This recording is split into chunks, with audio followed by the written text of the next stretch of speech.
So I'll continue reading from the book Being Dhamma, Ajahn Chah. This is titled Morality Brings Happiness, a talk given on Songkran, traditional New Year. And that was always a big day at Wat Pah Pong for the lay community in particular. Of course, the monastics were all around as well. And they would actually give Ajahn Chah a kind of a bath, a shower. Everybody would be in on it. You'd put a big pipe up and sort of cordon them off, and then everybody would be pouring water into the pipe, and it's quite a. And then once he's sort of washed, and in other areas of Thailand they would do like washing, especially in the north of Thailand, do washing of Buddha images.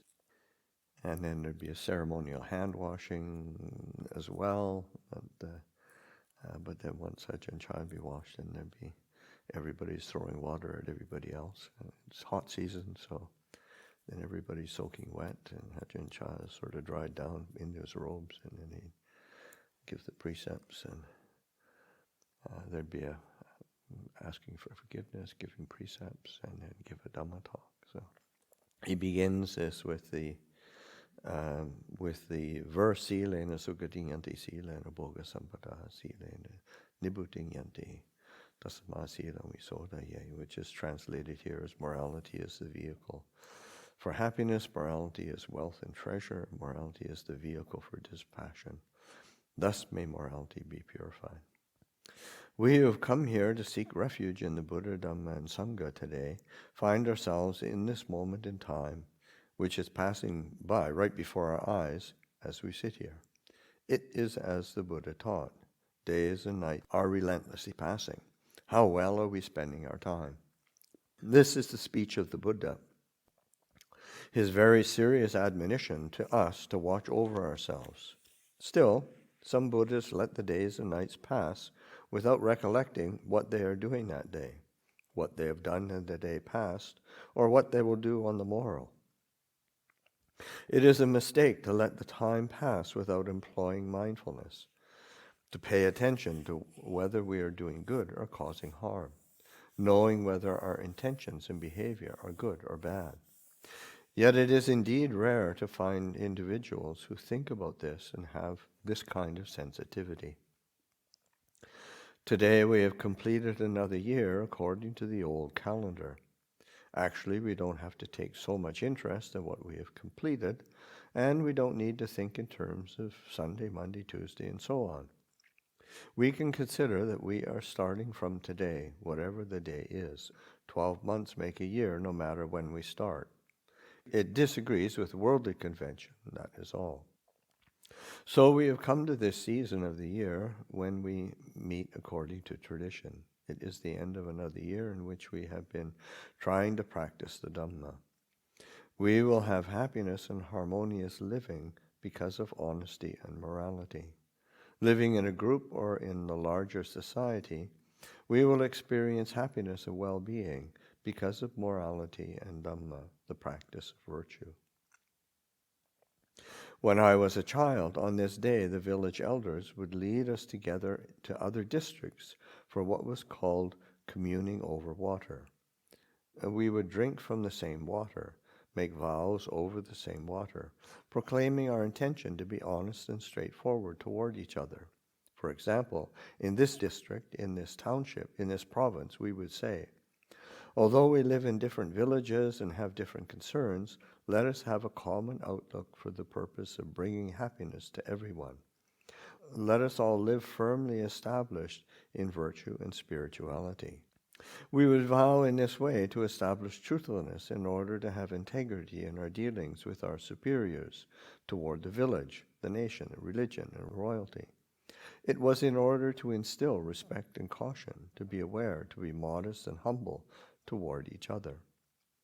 Then our villages and our nation would be able to live in peace and happiness because of Sila Dhamma, noble behavior by way of body, speech, and mind. In this way, there could be harmony. If we are without honesty and integrity, well, just look at the way things are all around us these days. If you take a look, you'll probably be able to see. Within one village, people quarrel with each other. Children of the same parents dispute with each other. Citizens of the same country are fighting with each other. It's because of delusion. I'm not pointing a finger at anyone. It's only because of our delusion that this happens. Those who are, in actuality, brothers and sisters are quarreling and fighting and killing each other, all to no purpose. Why is this? Because of wrong understanding. People who don't understand correctly do not think about the meaning of virtue and spirituality. So our supreme teacher established what is called the Buddhist religion. It can be called Buddhist science, which is a body of knowledge superior to all other disciplines. Those subjects we study in the world, even when studied to the doctoral level, are disciplines with no end to learning. They are disciplines that have limits, which exist in the realm of desire and attachment, and which lead to suffering. They do not help us let go of suffering. This kind of knowledge is called science, but it is not the same as Buddhist science. In Buddhist study, if we have learned properly, we learn to let go, put down, stop. If there is harm in something, we learn to see the harm. Instead of holding tightly to things, we learn how to loosen our grip and let go. We learn about giving up. This is Buddhist science. The teachings of the Buddha are a body of knowledge that is true and correct in all ways. They had to be taught because these things do not come naturally for us. This knowledge does not change into some other set of concepts, but its validity remains the same. For example, the Buddha taught that doing good brings good results, and doing evil brings evil results. This is a fixed law. It is certain. It is knowledge that comes from pure wisdom that is certain and reliable. Thus, it can be called truth. Still, there are those who say that doing good is not certain to bring good results. They may have practiced virtue, but not seen any good come from it. I practice virtue, so why can't I see any benefit? We can see plenty of people doing bad things and getting good results, and plenty of people doing good yet still experiencing suffering. This is true, but only in the way of wrong understanding, insofar as it is wrong view. It does not actually accord with the truth. If we really see according to the truth, we realize that the Buddha's teaching is not something that changes. Whatever happens, the truth that the Buddha awakened to is something fixed and certain. The truth is always the truth. When it appears as untruth, that is because of the wrong understanding of human beings. For example, Mr. A might be arrested and accused of some crime. He is perfectly innocent of the charges, but he doesn't have any witnesses on his side. The police may bring forth a parade of witnesses to testify against him, while his only witness is his own awareness and integrity. In this case, he can't win. Because he can't prove the other witness is wrong, he ends up going to jail. Still, he is in the right, and it will only be his body that is incarcerated. His mind will not be locked up. If this happened to most of us, we would probably feel wronged and get pretty depressed. But according to the Buddha, there is never any valid cause for feeling wronged.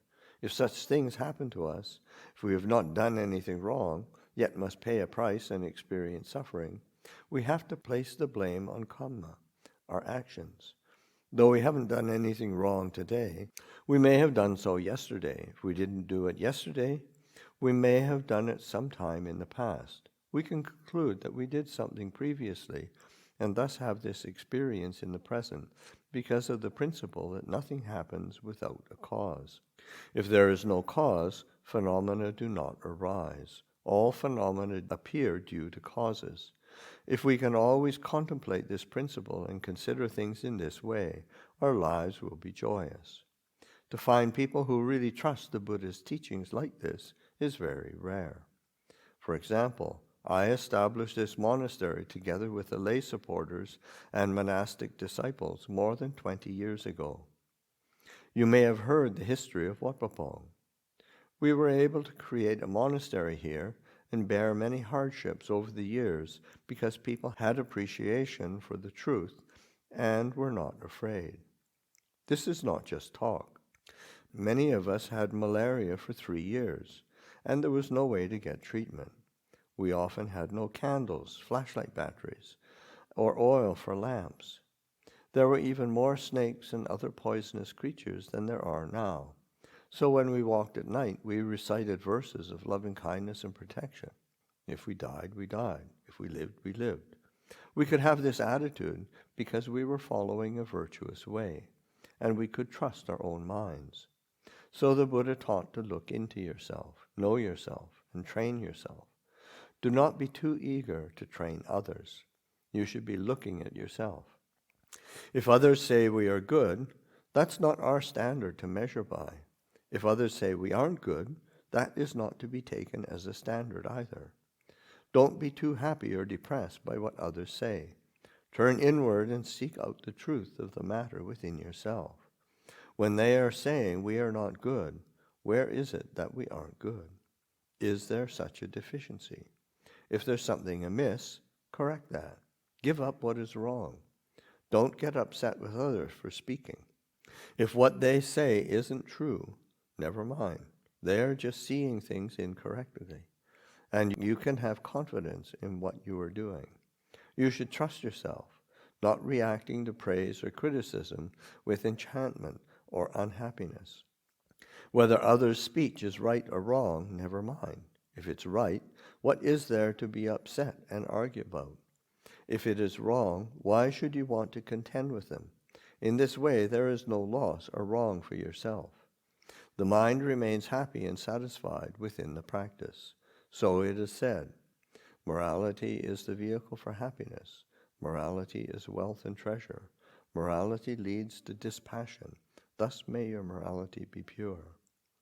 We should think about this and realize that the 5 precepts are the moral standard of a genuine human being. All of you who are lay people within the Buddhist fold, have you ever really vowed to maintain these 5 precepts purely? Have any of you made that determination? Think about it. This is something good and true. But there are probably those who will respond, I can't do it. The world insists that I behave contrary to the precepts. Society forces me to act in certain ways that violate the precepts, and I have to go along with society's ways. From what I have seen, among all the groups of people I encountered, if people have happy lives, they will not be very interested in these things. It's usually only the old and infirm with whom I can really communicate. They're the old-fashioned ones who come here and want to take precepts. Modern-minded people don't see anything of value here. They don't feel it necessary to have any standards or principles to go by. Thus, in our society, we have increased trouble, conflict, and distress. It's like a burning charcoal. We somehow get the idea that it isn't hot. If we pick it up, however, will it be hot or cool? There's some wrong understanding here. Of course, it is really hot. So the populace today is very hot and troubled. Take a look around you. Look at Ajahns and their disciples. Look at parents and children. Look at our leaders and the people. There is not much harmony. Why is this? No one can figure it out. It is just because we lack morality. There is no honesty or integrity. And when everyone becomes like this, there can be only heat and torment. This heat is hellfire. Living in a hellish environment, people do all sorts of wrong actions and become hell realm beings. It's called going to hell while still alive. Honesty and integrity are being lost. We could say they are about half gone. So we can see there is a lot of turmoil and strife in many places. The reason for this is only that morality and Dhamma are lost to people, and the pursuit of pleasure and excitement has taken their place. Virtue is constantly declining these days, and the only result is the increase of misery and trouble. Unhappy conditions appear, and we can't figure out any solution. What can we do? What's going on? It happens like this. Morality and Dhamma are true and correct. There is nothing incorrect in them. A poor person can practice. A rich person can practice. Any type of person can practice the path of good. This good is like the backbone for all humans. A life that is established on a foundation of goodness will shine brilliantly and supremely. We needn't worry that any good we do will be wasted. Even after we die, the virtue we have created will remain in the world. This is something we can observe. Virtue does not die. Our children can carry it on, and when others meet our children or see anything that was connected with us, they will think about us and feel happy. In this way, we are still giving refuge and assistance to others in the world. The Brahma Viharas are divine abidings of loving kindness, compassion, joy, and equanimity, should be the foundation of our awareness. We should have love and compassion equally toward all people we meet. We can't just think, this one is not a friend or a relative, so therefore we don't need to have any concern for her. Actually, we are all friends and relatives in birth. There are no other people. Even though we are from different townships or provinces, we are like grains of rice. They grow from one plant or in one field, and as they grow and increase, they are spread around and planted in other places. One grain makes a plant. One plant makes many grains that seed new plants. But it is still rice from the same plant, spreading the species far and wide. We people are the same. From a common ancestry, we end up following our predilections and spreading out in the four directions. When we have scattered far enough, we start to forget ourselves. So we encounter different people and think, this is no relation of mine. When we travel to another village, we think, this is not my home village. The truth is that we are relatives in birth, aging, illness, and death. So our Supreme Teacher instructed us to turn our minds to Dhamma and establish Dhamma as the foundation of our lives. This means helping each other without exception. Whoever is suffering, whoever is in difficulty, we should try to help as well as we can. Please think about this and try to have this attitude.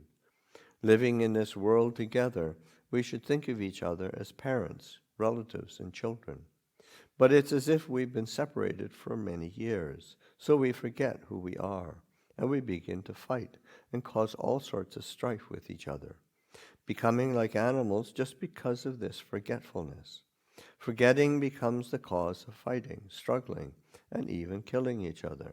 Yet, we really are one people. We are all relatives, brothers and sisters.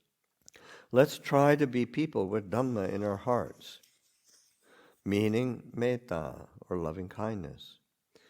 When you meet a female elder, you should have the attitude that this is your mother. When you meet a male elder, you should think, this is my father. If someone is older than you, think of him or her as your older sibling. Like this, everyone is your sibling, your child, your parents. Please make an effort to have this kind of attitude and give equal help to all those in difficulty. Metta is love. There are two types of love. In one, we love selectively as suits our own purposes. The other is all-inclusive love. In the first way, we love ourselves and those close to us. We won't care about anyone outside of our own family. We just won't have any interest. Caring about our own is good, but it's too limited. It's narrow-minded thinking. It is love also, but it isn't the love of Brahma Vihara. The Buddha wanted us to have measureless, all-inclusive metta. No matter where anyone comes from, we should have the same caring attitude. Whether someone is close to us or distant, we have the same love toward them. In this way, our tranquil mind is said to be all-inclusive, a boundless Dhamma. This should become our natural habit. We people, whatever our station in life, have been born together into this world. So when someone else is suffering, it is impossible for us to enjoy happiness by ourselves. For example, if someone is going hungry, we won't hoard all the food for ourselves. We are different from animals. If you throw a big lump of rice to some dogs, they won't think about sharing it. They will just run at it and bite each other over it, because they're hungry, and that's all they know. The stronger ones bite the weaker ones, and the losers limp away yelping. If you want each one to get a share, you have to break it up into smaller balls and scatter them around. Then when each dog is eating its own little territory, they might not fight. People have these tendencies too. Why is it that society is deteriorating today? Because metta is not all-inclusive. I've seen the elders in a village where the kids are troublemakers. The youngsters go around robbing houses in the neighboring villages, and eventually they end up stealing in their own village. So the old folks round them up and try to teach them. Hey, you guys, don't go stealing in our village or our township. If you're going to steal, do it somewhere far away. The other towns and villages are okay to rob, just don't do it here. This is how they teach the kids.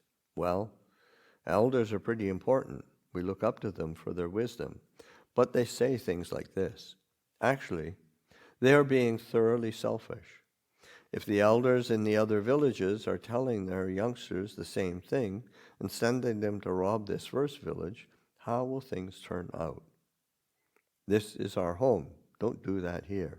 We think of older folks as having wisdom, but this is dark wisdom. It doesn't have anything to do with Dhamma. There is a narrow metta for only a few, but people tend to be this way. If we don't have Dhamma in our lives, we are no different from animals, maybe like chickens. What does a chicken do besides eat, sleep, and breed? When someone is raising a chicken, he keeps on feeding it, but for only one purpose. The chicken has no idea. It's just happy to be fed. The owner keeps feeding it and picking it up to weigh it every day. Is it 2 kilos yet? Is it 3 kilos yet? The chicken gets to feel that its owner loves it, always picking it up like that. Finally, market day arrives. Still, the chicken doesn't have a clue. It's easy to catch because it's used to being picked up. The owner puts it in the back of the truck. Hey, what fun to ride in a truck. Never done that before. Even when it's sold and its head is on the chopping block, the butcher stretching out its neck to make a clean cut, the chicken is enjoying the pleasant sensation of a massage. If we don't have Dhamma, but live by envy and ill will, society will have no peace or happiness. Children born into such an environment will be hard to teach. Communication within a family will be difficult and strained. This is only because there is no Dhamma. But foolish people ask, can you eat Dhamma? You go to the monasteries, but what do you get from that? What do you bring back? Where is the Dhamma you got? Is it anything you can feed your family with? Actually, when we don't eat Dhamma, we are just asking for trouble.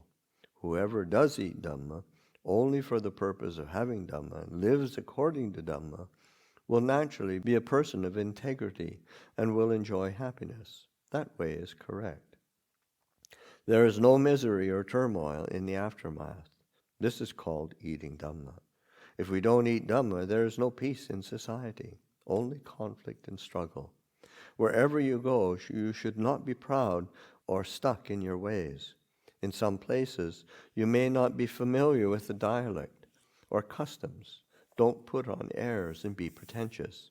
Not knowing others' ways and holding on to your inflated self-esteem will not work out very well.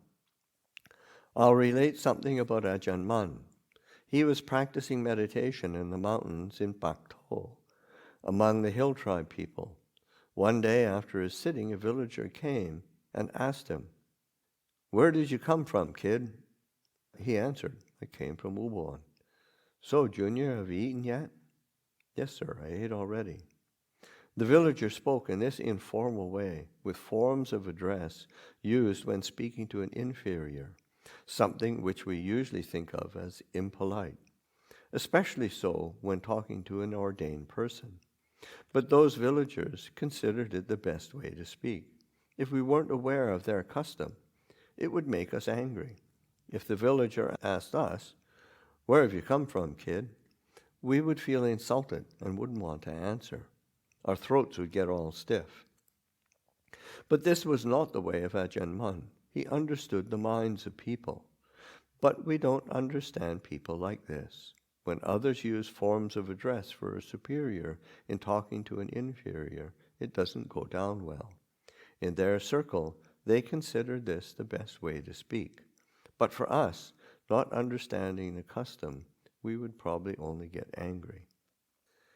I'll leave it there for today. Any questions, comments? I remember going to the north on Tudong, and they kept referring to me as Du, and I thought, why are they calling me a cabinet? That means pra. Right. Du Tao.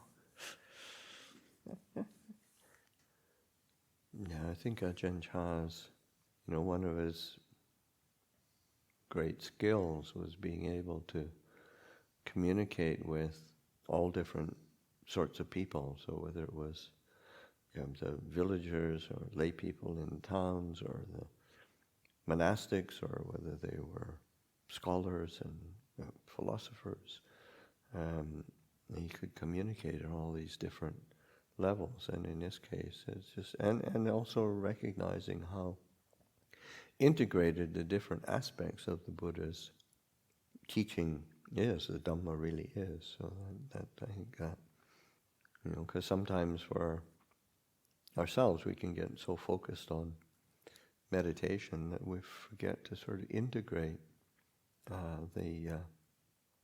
those aspects of